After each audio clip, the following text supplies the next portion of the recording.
మహాగణపతిం మనసా స్మరామి మహాగణపతిం మనసా స్మరామి. TR creations family అందరికీ నా హృదయపూర్వక ధన్యవాదాలు.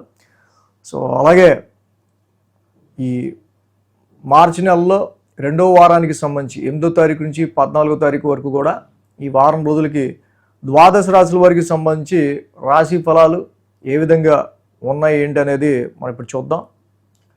సో దానిలో మనం చూసినట్టయితే కనుక ఈ వారం మేజర్ ట్రాన్సిటల్ చేంజ్ విషయానికి వస్తే మనకి ముఖ్యంగా చూసినట్టయితే కనుక గురుడి యొక్క రిట్రాగ్రేషన్, గురు భగవానుడు గత 4 నెలలుగా వక్రంలో ఉండటం, ఈ వారంతో గురువు గారి యొక్క రిట్రాగ్రేషన్ అనేది ఆపేయడం మనం గమనించవచ్చు.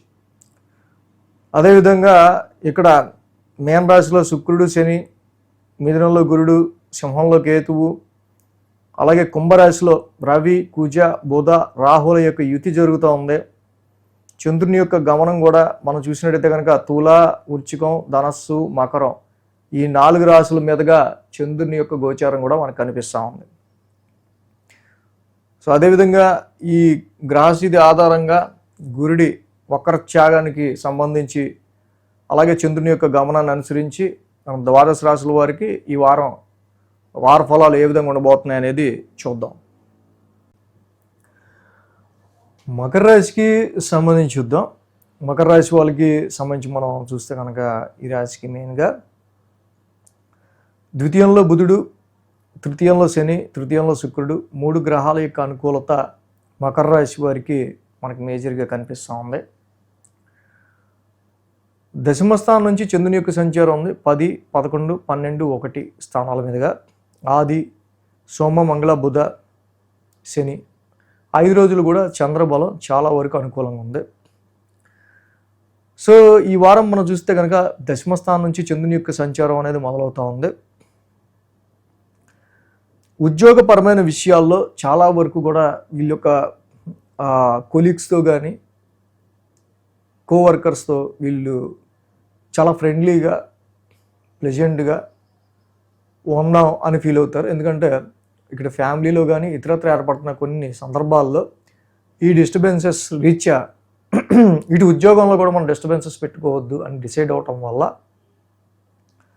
దశమస్థానంలో చంద్రుని యొక్క సంచారం అనుకూలంగా ఉండటం, ఆ రాశ్యాధిపతి శుక్రుడు కూడా తృతీయ స్థానంలో అనుకూలంగా ఉండటం వల్ల కమ్యూనికేషన్ విషయాల్లో కావచ్చు, కొన్ని షార్ట్ జర్నీస్ పరంగా ఉద్యోగపరంగా కొన్ని షార్ట్ జర్నీస్ ఈ రాశికి ఉండే ఆస్కారాలు కావచ్చు. బట్ ఇతరులతో చాలా కలివిడిగా, అంటే మీ నైబర్స్తో అయినా, సర్వెంట్స్తో అయినా, కొలీగ్స్తో అయినా, ఎవరితో అయినా సరే చాలా వరకు కొంచెం ప్లెజెంట్గా కలిసికట్టుగా ముందుకెళ్దాం అనే తీరుని ఇక్కడ ఉండటం మనం గమనించవచ్చు. సోమ, మంగళ, బుధవారాలు చూస్తే లాభస్థానంలో చంద్రుని యొక్క సంచారం, లాభంలో చంద్రుని యొక్క సంచారం మనకు కనిపిస్తున్నప్పటికీ ఆ రాశ్యాధిపతి కుజుడు ఇక్కడ ద్వితీయ స్థానంలో రవి, రాహుతో కలుస్తున్నారు. ఇట్స్ వెరీ ఫైనాన్షియల్ డ్రైనెస్ అనేది మాత్రం ఎక్కువగా కనిపిస్తూ ఉంది. వచ్చిన ప్రాఫిట్ కంటే కుటుంబపరమైన విషయాల రీత్యా, కుటుంబపరంగా వస్తున్న కొన్ని డిస్టర్బెన్సెస్ రీత్యా కొంచెం ఫైనాన్షియల్ డ్రైనెస్ కానీ. సో ఇక్కడ రవి, కుజుడు లాంటి కొన్ని ఫైరీ ప్లానెట్స్ రాహుతో కలిసి ఉండటం వల్ల అట్మాస్ఫియర్ ఇన్ ఫ్యామిలీ వెరీ హీట్గా ఉండే ఆస్కారాలు ఉంటాయి. అంటే ప్లెజెంట్నెస్ అనేది కుటుంబపరంగా కొంచెం తక్కువ కనిపిస్తుంది మకర రాశి వాళ్ళకి. సో కాబట్టి వీటి విషయాలు కొంచెం మీరు కంఫర్ట్గా ఫీల్ అవ్వడానికి ట్రై చేయాలి.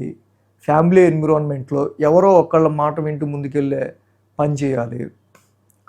కుటుంబానికి సంబంధించిన అట్మాస్ఫియర్ని కొంచెం కూల్గా ఉంచుకోవడానికి మీరు ఎక్కువ ప్రయత్నించాలి. సో ఈ విధమైన పరిస్థితులతో మీరు ముందుకు వెళ్తే ఫ్యామిలీలో వస్తున్న చిన్నపాటి డిస్టర్బెన్సెస్ని మీరు సార్ట్ అవుట్ చేసుకోగలుగుతారు. ఫైనాన్షియల్గా అయితే ఫైనాన్షియల్ డ్రైనెస్, రావాల్సిన డబ్బులు కొంచెం ఆగడం, లేకపోతే స్ట్రక్ అవటం ఇలాంటివి మనకి ఎక్కువ కనిపిస్తున్నాయి. When you are using words, మాట్లాడే తీరు, ఇప్పుడు రవి, కుజులు హార్ష్ అండ్ అగ్రెసివ్ ప్లానెట్స్ రాహుతో కలిసి ఉండడం వల్ల కొన్ని సందర్భాల్లో మీ మాటల్ని కూడా కొంచెం ఇంత అంటే అంత డామినేటింగ్గా మాట్లాడుతున్నాడు ఏంటి అని ఒక రకమైన ఫీలింగ్ కొన్ని సందర్భాల్లో కలిగే ఆస్కారాలు కానీ, నోటి పోత ఉంటే మనం మాట్లాడలేకపోతాం కదా, అలాంటిది కానీ ఇలాంటి వాటిల్లో ఏవో ఒకటి. సో పాజిటివ్ అయితే ఇది, నెగిటివ్ అయితే ఇది అనమాట. ఇలాంటి సందర్భాలు కొన్ని కనిపిస్తున్నాయి. గురు శుక్రవారాల్లో మనం చూస్తే ఈ రాశి వాళ్ళకి సంబంధించి 1000 స్థానాల్లో చంద్రుని యొక్క సంచారం కనిపిస్తూ ఉంది. 1000 స్థానంలో ఈ రాశి వాళ్ళకి చంద్రుని యొక్క సంచారం కనిపించడం, అలాగే ఎంత లేదన్నా గురువుగారి రెట్రాగ్రేషను ఈ రాశి వాళ్ళకి చాలా వరకు షష్టమ స్థానంలో చాలా రెట్రాగ్రేటివ్గా ఉండటం వల్ల కొన్ని సందర్భాల్లో ఎంత ముందుకు అడుగు వేద్దాం అనుకున్నా ల్యాక్ ఆఫ్ కోఆపరేషను, సమాజంలో కొంచెం పలుకుబడి తగ్గిన ఫీలింగు, ఇలాంటివి కొంచెం 3-4 నెలలుగా ఉండొచ్చు వీళ్ళకి. ఇటు గురువుగారి యొక్క ఫార్వర్డ్ మోషన్ ఇప్పుడు రెట్రాగ్రేషన్ కంప్లీట్ అవటం, ఆరోగ్యపరంగా కొంచెం మెరుగుదల కనిపించే ఆస్కారాలు ఉంటాయి. ఆరోగ్యపరంగా మీరు కొంచెం మెరుగయ్యే ఆస్కారాలు ఉంటాయి. కాకపోతే కొంచెం మనం లాంగ్ టర్మ్ కోర్స్ వాడటము, సో ఎక్స్పెన్సివ్ మెడిసిన్ వాడటము, బట్ మంచి ఎక్స్పర్ట్ అయిన డాక్టర్ మీకు దొరికే ఆస్కారాలు కనిపిస్తాయి. సో ఇలాంటి సిచ్యువేషన్స్లో కొంచెం వాటి గ్రావిటీ మనకి తగ్గుతుంది ఈ గురు శుక్రవారాల్లో. అండ్ అలాగే ఇక్కడ శత్రువుల యొక్క ఇది పెరగటం కానీ ఇవన్నీ కూడా తగ్గే ఆస్కారాలు ఉన్నాయి. వారాంతానికి మనకు చూస్తే కనుక రాశిలోనే చంద్రుని యొక్క సంచారం, మరి ఆ రాశి అధిపతి శని ఈ రాశి వాళ్ళకి తృతీయంలో ఉన్నాడు. ఏలినాటి శని అయితే కంప్లీట్ అయ్యి ఉంది. సో ఏలినాటి శని కంప్లీట్ అయినా గురుబలం లేకపోవడం వల్ల, ఆర్థిక పరంగా ధనస్థానంలో ఇన్ని గ్రహాలు ఉండటం వల్ల అటు ఆర్థిక పరంగా ఇటు ఫైనాన్షియల్ పరంగా కొంచెం ఇబ్బందులు మనకు కనిపిస్తున్నాయి. But through your self effort వచ్చిన అవకాశాన్ని వదలకూడదన్న ఫీలింగ్, మీ యొక్క కష్టపడే తత్వం, ఇవన్నీ కూడా ఈ రాశి వాళ్ళకి తప్పకుండా కొంచెం మేజర్గా మీకు మంచి పాజిటివ్ రిజల్ట్స్ ఇచ్చుకుంటూ ముందుకు తీసుకెళ్ళడానికి మకర రాశి వాళ్ళకి ఈ టైంలో సహకరిస్తే, కుదిరితే కేజుంపావు గోధుమలు, రెడ్ క్లాత్ ఆదివారం శివాలయంలో అభిషేకం చేసి దానం ఇవ్వటం కానీ, సుబ్రహ్మణ్య స్వామికి మంగళవారం దర్శనం చేసుకుని కేజుంపావు కందులు, రెడ్ క్లాత్ దానం ఇవ్వటం కానీ చాలా మంచిది. దేవానంచ ఋషినాంచ గురు నవగ్రహ శాంతి మంత్రం చదువుకోవడం, దత్తాత్రేయుడి ఆరాధన చేయడం ఈ రాశి వాళ్ళకి ఇంకా మంచి బెనిఫిట్ రిజల్ట్స్ వస్తాయి. ఈ వీడియో కనుక మీకు నచ్చినట్లయితే లైక్ చేయండి, షేర్ చేయండి. మరిన్ని అప్డేట్స్ కోసం సబ్స్క్రైబ్ చేయడం మాత్రం మర్చిపోకండి.